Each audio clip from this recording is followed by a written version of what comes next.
Hello students, आज की video में हम डिस्कस करेंगे निर्देश तंत्र के बारे में और जानेंगे कि निर्देश तंत्र क्या होता है। इससे पहले कि हम टॉपिक को समझना शुरू करें, सबसे पहले जानते हैं कि एग्जाम में क्वेश्चन किस तरीके से पूछा जाता है। तो देखिए, एग्जाम में आपको क्वेश्चन पूछा जाएगा कि निर्देश तंत्र किसे कहते हैं, या तो इस तरीके से पूछा जाएगा या पूछा जाएगा कि निर्देश तंत्र को परिभाषित करते हुए कार्य निर्देश के बारे में बताइए। तो चलिए शुरू करते हैं।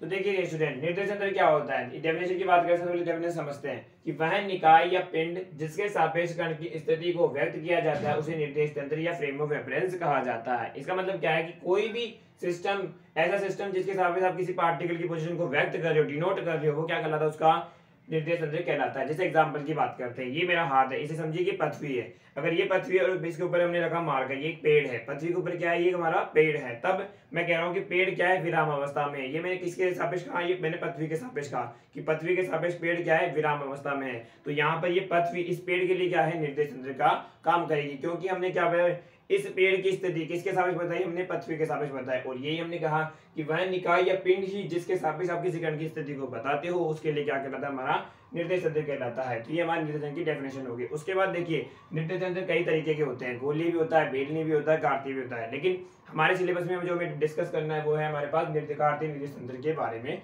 आपको बताना है। तो देखिए, किसी भी चीज को डिफाइन करने के दो तरीके होते हैं, या तो आप उसकी डेफिनेशन के थ्रू से डिफाइन कर सकते हैं या उसकी प्रॉपर्टी के बारे में उसे बताकर उसे डिफाइन किया जा सकता है। तो हम क्या करेंगे, यहाँ पे कार्तीय निर्देश तंत्र की हम प्रॉपर्टी की बताते हैं उसके बारे में उसको डिफाइन करेंगे। तो देखिए, सबसे पहले हम बात करते हैं कार्तीय निर्देश तंत्र में परस्पर तीन लंबवत अक्ष होती है आपके पास, एक्स वाई जेड। हम जानते हैं कि आपके पास कार्तीय निर्देश का एक डायग्राम होता है जिसके अंदर ये वाली एक्स तो आपकी कहलाती है एक्स एक्स कहलाती है, ये वाली कहलाती है वाई और ये वाली कहलाती है आपकी जेड एक्स। क्या कहलाती है, जेड एक्स कहलाती है। उसके बाद देखिए, अब जहाँ पे ये एक्स एक्स ये रही और वाई एक्स ये रही और जेड एक्स तीनों आगे जहाँ मिलती है, या तो बोल सकते हो तीनों आगे जहाँ पे मिलती है, या इसको आगे बढ़ाएंगे तो देखिए इस तरीके से इसको आगे बढ़ाए तो यहाँ पे कट कर रही है, कट मतलब प्रतिच्छेद कर रही है। और इस बिंदु को हम क्या बोलते हैं, इसका सेंटर पॉइंट या कहते हैं मूल बिंदु। क्या कहा जाता है इसको, मूल बिंदु।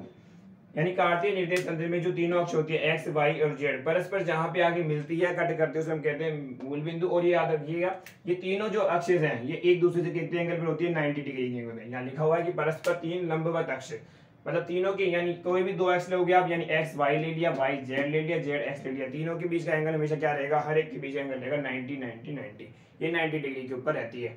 उसके बाद बात करते हैं निर्देशांक की। तो देखिए, कार्तीय निर्देश तंत्र में किसी भी वस्तु के निर्देशांक हमेशा एक्स वाई जेड, कोई भी पॉइंट लेते हो उसके निर्देशांक हमेशा एक्स वाई जेड के रूप में ही डिनोट किया जाएगा। इसी ऑर्डर में रहेगा कि पहले एक्स का रहेगा, बाद में वाई का, उसके बाद में जेड का रहता है। ऐसा कभी ऐसा नहीं होगा कि पहले वाई लिख दिया आपने, एक्स लिख दिया, जेड, इस तरीके से नहीं आएगा। हमेशा कैसे डिनोट किए जाते हैं, इसमें एक्स वाई एंड जेड के रूप में ही डिनोट किया जाता है। उसके बाद बात करते हैं स्थिति सदिश की। तो देखिए, कार्तीय निर्देश तंत्र में किसी वस्तु का स्थिति सदिश को हम आर वेक्टर से डिनोट किया जाता है। उसकी वैल्यू होती है हमारे पास एक्स आई केप वाई जे के प्लस जेड के केप के इक्वल होती है। अब बात करें यहाँ पे आई जे और के केप जो लिखा हुआ है ये कहलाते हैं आपके एकांक सदिश कहलाते हैं। एक्स एक्स के लिए एकांक सदिश हमारा होता है आई केप, वाई एस के लिए एकांक सदिश होता है हमारा जे केप और जेड एस के लिए एकांक सदिश हमारा होता है के केप। उसके अलावा अगर हम आगे बात करें तो कई बार हमें जब डेरिवेशन आगे करते हैं, हमें सोल्व करना होता है, तो हम अल्पांश लंबाई या अल्पांश स्थिति सदिश लेते हैं। तो उसे डिनोट किया जाता है आपके डी आर से, डी आर वेक्टर के द्वारा डिनोट किया जाता है। ये आपके इक्वल होता है डी एक्स आई कैप प्लस डी वाई जे के प्लस डी जेड के कैप के इक्वल होता है।